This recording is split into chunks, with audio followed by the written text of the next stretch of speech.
Faut-il investir dans Ferrari? C'est ce qu'on va analyser ensemble dans cette vidéo. Pensez à vous abonner à la chaîne, activez la cloche si ce n'est pas déjà fait. On commence tout de suite avec le cours de l'action. Depuis l'introduction en bourse, on a fait un x10. Voilà, bon, bah, pas mal, hein? Parce que le cours va continuer à monter linéairement comme ça. On va regarder ça. Croissance du chiffre d'affaires en médiane, 10%. Ça décélère un petit peu hein, depuis 2021, quand même. Donc, est-ce que c'est un effet prix ou un effet volume, entre guillemets, sauf qu'il n'y a pas d'effet volume vraiment, vu que en fait, la boîte se peut rationner l'offre. Et c'est le genre d'entreprise où qui choisit ses clients, puisqu'il y a des listes d'attente pour avoir des Ferrari. Bon, alors 12%, ça reste bien. Hein. Donc, toujours une bonne croissance, mais ça ralentit un petit peu. Donc, on va regarder ce qui se passe au niveau des taux de marge.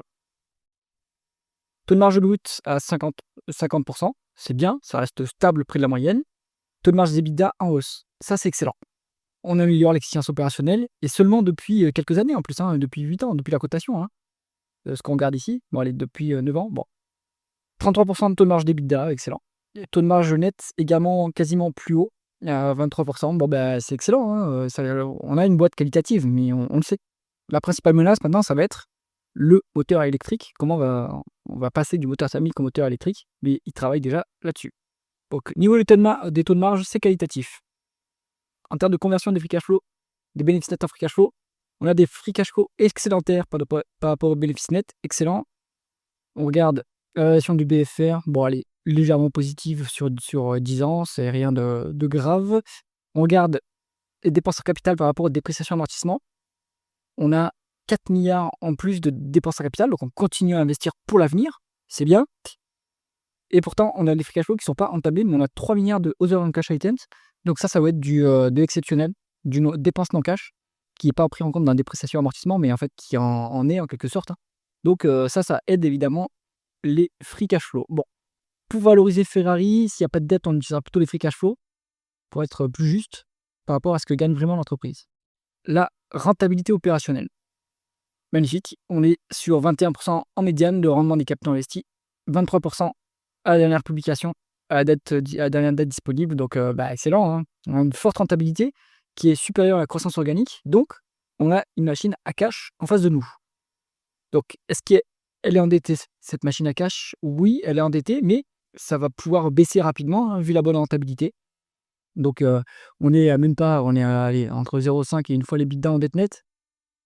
0,5 on va dire. Bon, rien de très dangereux. Les free cash flow sont supérieurs à la dette. Donc, bon, en fait, la dette, elle va tomber dans quelques trimestres. On sera, allez, peut-être dans quelques années, on sera cash net sur Ferrari sans souci.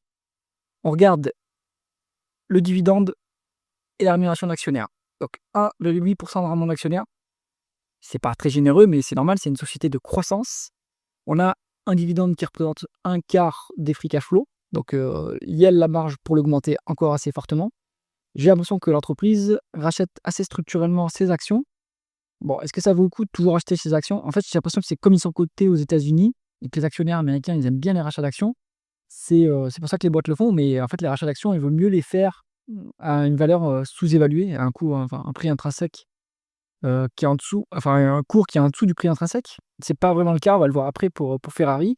Donc, bon, potentiellement, il vaudrait mieux qu'ils montent le dividende, même si c'est moins efficient fiscalement parlant. Bon, la rémunération actionnaire, en tout cas, elle a largement de la place pour augmenter et rester saine encore pendant quelques nombreuses années, à mon avis. On regarde la valorisation, on se met en VE sur EBITDA, et ouais, 33. Donc, évidemment, c'est pas décoté. Hein. On est sur 27 en médiane, donc une surcote. C'est peut-être pas intéressant de faire des rachats d'actions à ce niveau. On va regarder un price to free cash flow, ce qui se passe, c'est pareil. Est-ce qu'on a les prévisions des analystes? Non. Est-ce qu'en VE sur EBITDA, on a les prévisions? Ouais. Alors, par rapport aux 12 prochains mois, si on prend la VE sur EBITDA forward, hein, du coup, comme c'est une boîte de croissance, il faut mieux la valoriser comme ça. Là aussi, on est surcoté. Et en ratio coût-bénéfice, est-ce qu'on est surcoté par rapport à une médiane? Ouais, également. Donc, Ferrari, c'est bien. Mais si vous rentrez sur du Ferrari, c'est pour du très long terme.